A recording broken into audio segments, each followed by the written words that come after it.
It's been almost 4 years since Security Breach came out, and we were introduced to everyone's favorite animatronic dad, Glamrock Freddy. While at first he seemed just like an unusually friendly animatronic, it didn't take long for his behavior to become suspicious, leading to Game Theory's first theory on Security Breach post-release, including the idea that Glamrock Freddy's heightened awareness and weird statements indicated that he was actually possessed, specifically by the main player character of most of the first 6 games, Michael Afton. However, while that idea was somewhat well accepted at the time, as time's gone on and new games and information from behind the scenes have come out that seem to shift the story focus from the Afton family to the Mimic, the idea that Glamrock Freddy is possessed at all has been called into question, with other ideas such as him just being a sentient AI or the Mimic's influence being behind his odd behavior instead. So since it seems like a new game in the Security Breach era is being teased by longtime FNAF composer Leon Riskin, and it's been a long time since the original theory of Glamrock Freddy's possession came out, I figured it was about time to go back to the topic and see just how well the evidence holds up, not only for Game Theory's original theory, but also for the other explanations for Glamrock Freddy that have been circulating in the community. And I think there are a few things that have either been forgotten or overlooked in the years since the game originally came out. So stay tuned and consider subscribing, because I'm going to explain just what evidence there is for what's up with Freddy and what I think could be going on with who he really is. But first, do you like cool pins? Because the ID's Fantasy limited edition enamel pin set has only a few days left before it's no longer available. So if you'd like to rep the lore, face desk, emotional support box, or crystal pins yourself and support the channel in the process, make sure to place your orders now at the links in the description, pinned comment, and QR code on screen, because if you don't, you might not get another chance before orders close. I think the pins turned out really well, and I hope you guys like them too. Back to the topic at hand, since it's been a while since Security Breach came out, I'm going to give a quick summary of the most important information from that game as a refresher, and to get us on the same page about how it could lead to the theories we have today. Security Breach starts off at Freddy Fazbear's Mega Pizzaplex, with the animatronics performing. However, partway through the show, Freddy starts to glitch out on stage after seeing something his systems label a high-level threat, with said threat seemingly being a person. Eventually, Freddy boots up in his room in safe mode and discovers that, while he was out, a boy named Gregory, who isn't a registered guest at the Pizzaplex, crawled into his stomach hatch and is hiding from Vanessa, the security guard. Freddy agrees to protect him and help him get out of the Pizzaplex after the doors close before he can make it out of the building, and the rest of the game is largely focused on Gregory exploring the Pizzaplex and upgrading Freddy with parts from the various Glamrock animatronics.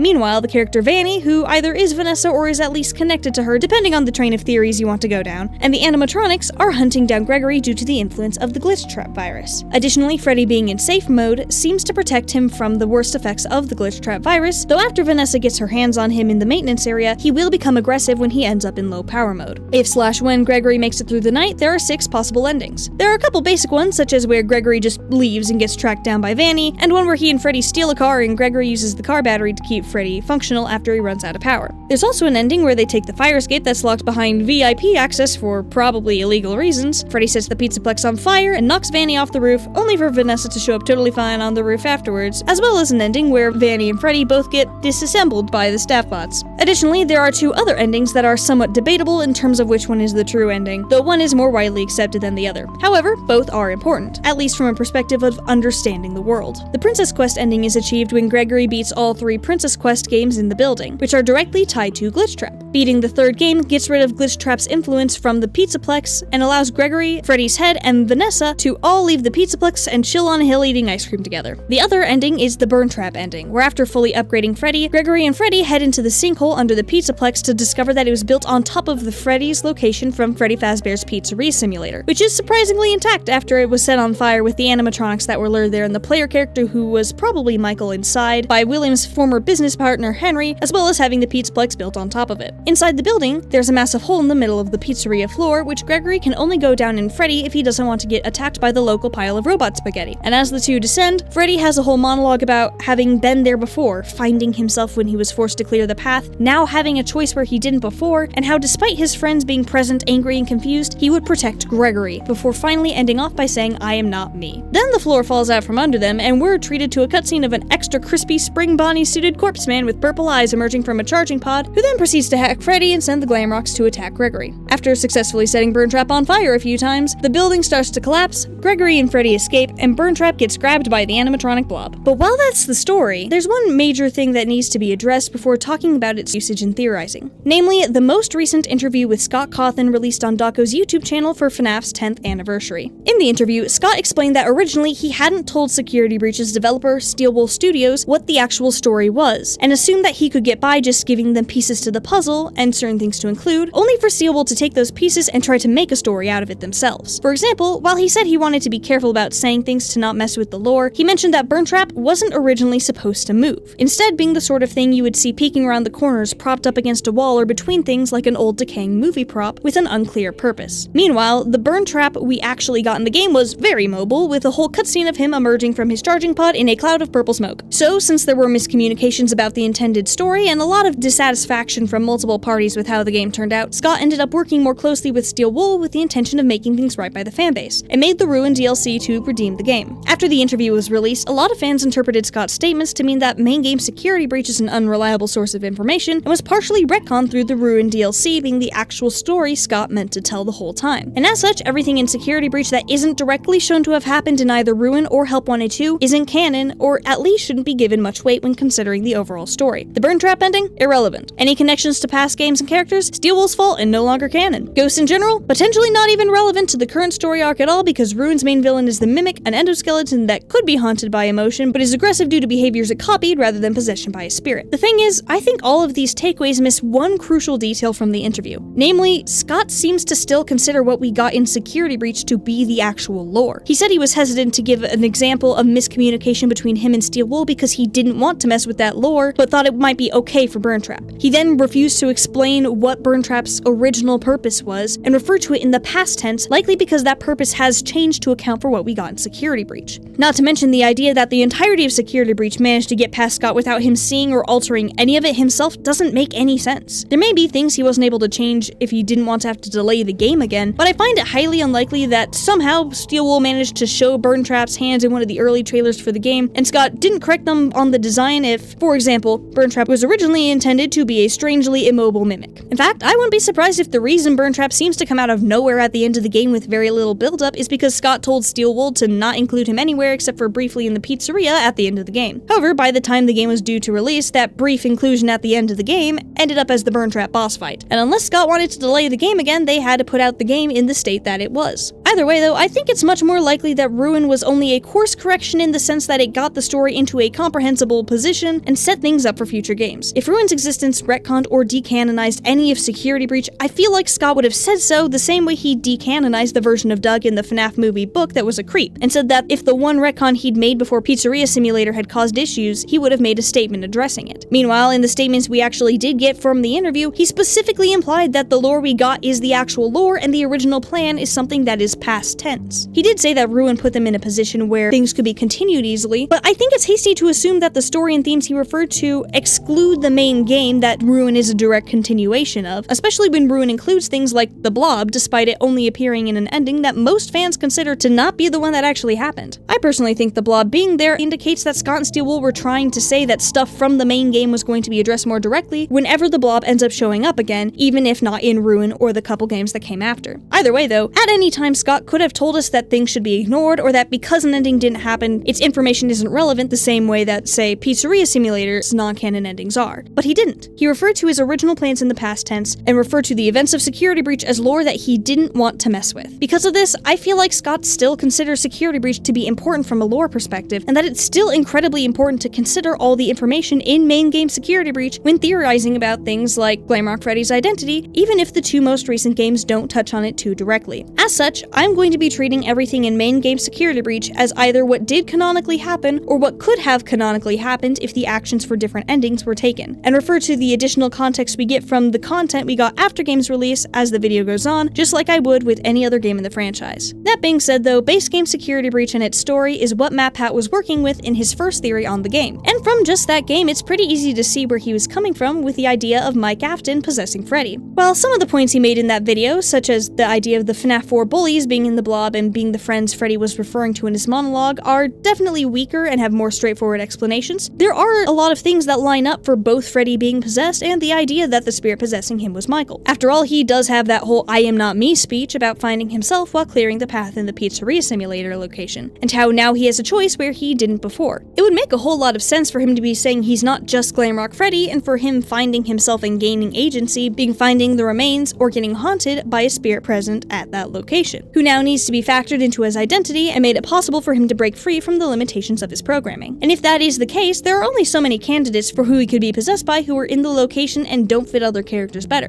If William's anyone, he would make the most sense to be connected to the character that looks like Crispy Springtrap. The pile of robot spaghetti that is Molten Freddy would make the most sense to be in the bigger pile of robot spaghetti that is the Blob. The puppet's mask is in the Blob, while the puppet spirit's name, Charlie, is in the file name for the post-it room door. And Elizabeth doesn't correlate with Freddy, but somewhat does with Vanessa, who has the same eye color, essentially considers Glitchtrap to be her dad, and is terrified of disobeying him. Meanwhile, you've got the Princess Quest machines connecting more to the vengeful spirit, and the only two candidates who would really make sense from there are Michael Afton and Henry Emily, who we know were present in the location. And from those two options, Michael has a lot more going for him. Michael was connected with a brown-haired boy in a striped shirt who was associated with a yellow bear and a bite. Glamrock Freddy is connected with a brown-haired boy in a striped shirt who, in the Princess Quest ending, is shown with a yellow bear popsicle with a bite taken out of it. The one purpose Michael claims after getting brought back to life in his own corpse is that he's going to find his father and presumably try to get rid of him, considering he's implied to be associated with and at least an accomplice in 2 instances of trying to get rid of William by setting him on fire, which implies he wouldn't be willing to have his spirit put to rest until the job was done. Meanwhile, we've got Burntrap in the basement in his burnt spring Bonnie corpse man glory, and while there's debate over whether or not Burntrap is the mimic wearing the spring Bonnie suit and corpse, if it was still the mimic, the fact that it would be wearing William's haunted body and animatronic parts and have purple eyes for the duration instead of its usual orange or white, I think that still implies that at the time, William, or his influence, was probably present to some degree.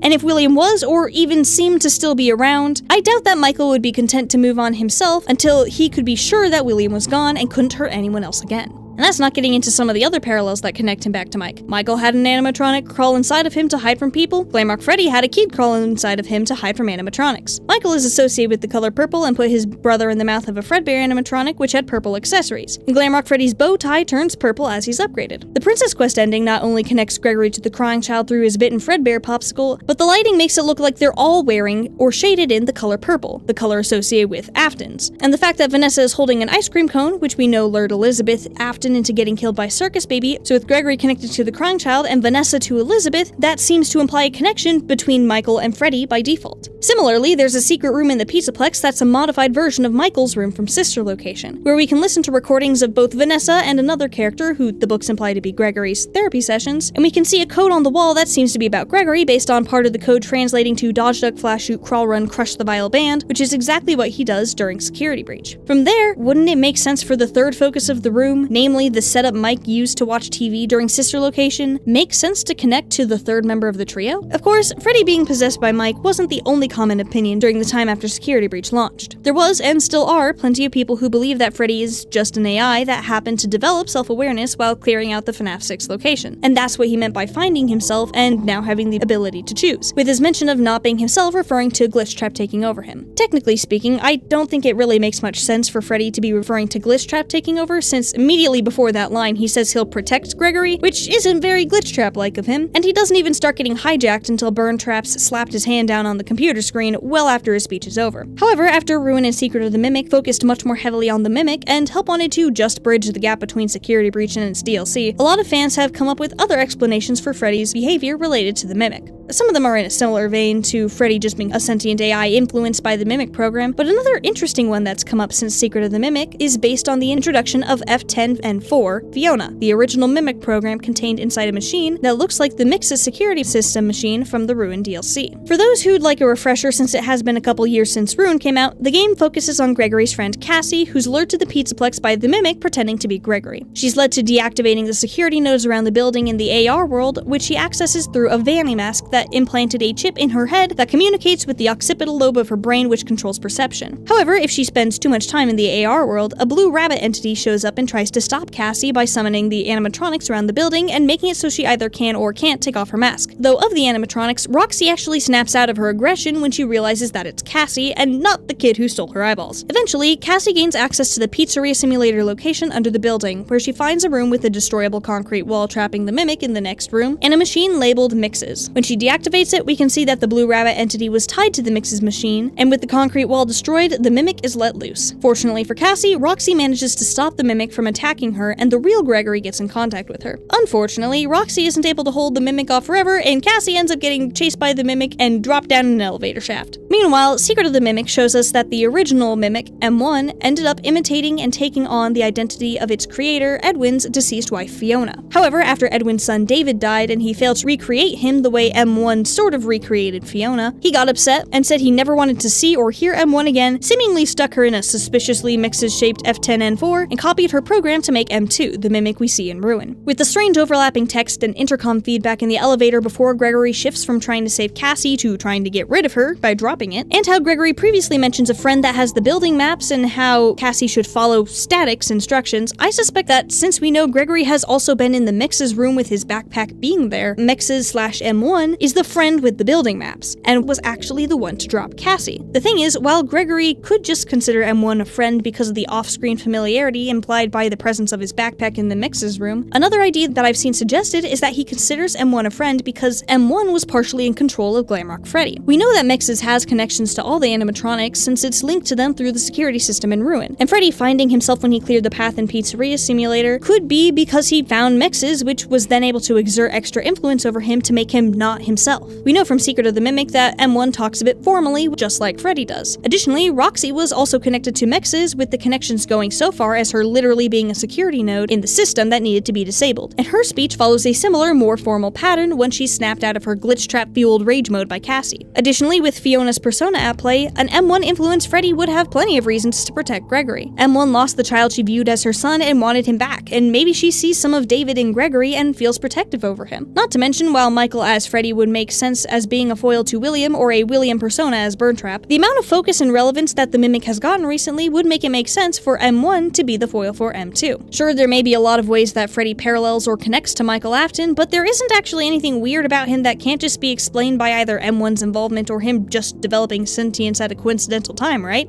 Well, actually no. One symptom of hauntings is that haunted machines sometimes won't turn off, even when they don't have a source of power. For example, in the Fazbear Frights books, the Stitch Wraith's battery pack gets shot and limits its energy, but the fact that it was still possessed made it able to function as long as it needed to. Additionally, in the new Ticket to Fun activity kit, there's a note to Freddy's employees about how some of the arcade games would randomly turn on at night and stay on, even if unplugged, with strange messages displayed on the screens. Meanwhile, we know from Fazbear Frights that Remnant is not only material that binds spirits and non-physical elements to the physical world, but it's also a source of power, which would explain this phenomenon. And wouldn't you know it, we actually see this at play with Freddy. While he's kept on reduced power during the game and can't be active for more than an hour without having to recharge, there's one portion of the game where he manages to last twice as long as he's supposed to without recharging. Something that, if he was a normal animatronic, shouldn't be possible, especially since we see him collapse from a lack of power in one of the endings. However, his quote-unquote second wind would make a lot of sense if, due to the powerful urge he had to rescue Gregory during that time, he was able to use the power of Remnant, resulting from being haunted, to function longer than he was supposed to.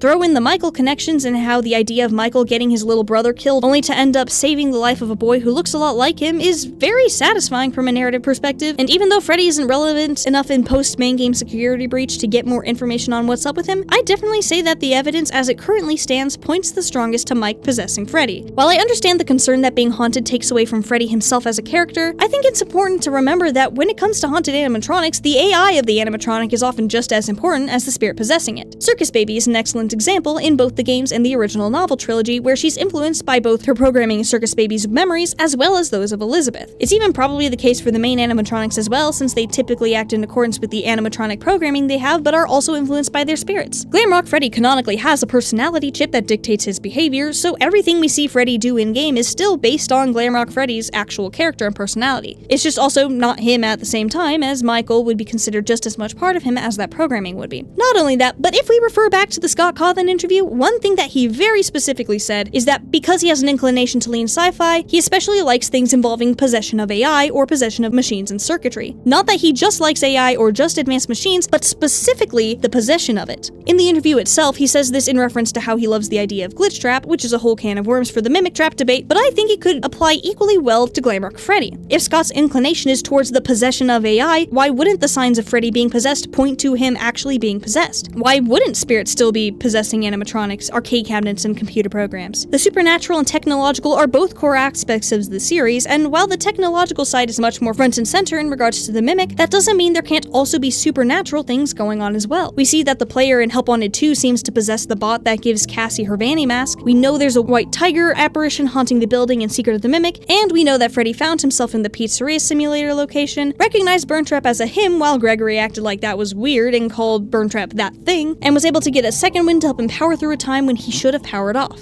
I don't think Five Nights at Freddy's is done with the supernatural in this current arc of games, and while I of course can't say for sure that Michael specifically is Freddy, I definitely think that it's still just as likely now as it was when Security Breach came out. And hey, if you really want to give Freddy more connections to the Mimic, there is that masquerade picture featuring two men in Glamrock Freddy masks, so maybe it's not just Michael in there. Who knows, maybe Edwin managed to get stuck in there as well. We won't know for sure until something happens in a future game to let us know either way, but even if you think he isn't possessed, I wouldn't count out the possibility just yet. With all that said, make sure to check out the limited edition ID's fantasy pins at the link in the description, pinned comment, and QR code on screen to get cool pins and help support the channel in the process. Thanks for watching, don't get stabbed, and have a nice day.